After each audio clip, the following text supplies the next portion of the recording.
karena satu ego sendiri.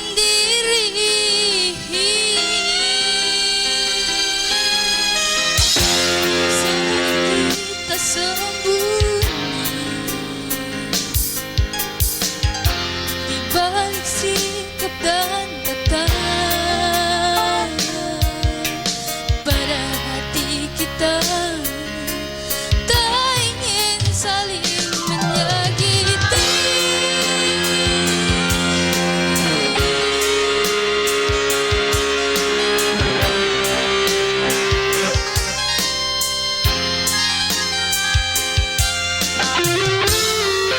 Mengapa tak mencoba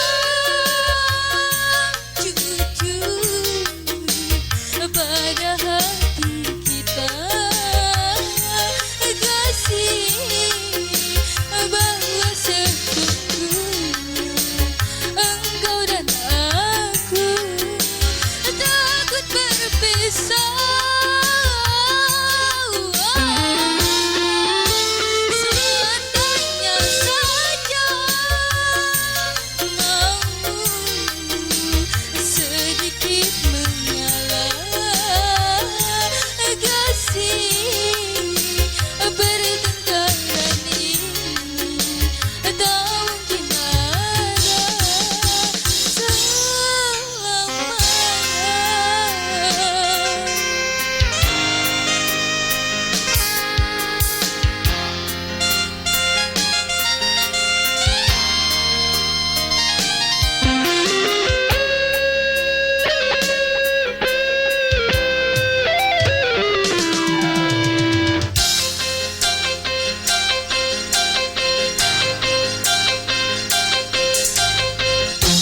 Saat kita sembunyi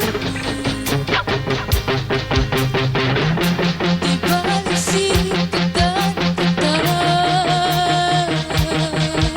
pada hati kita tak ingin saling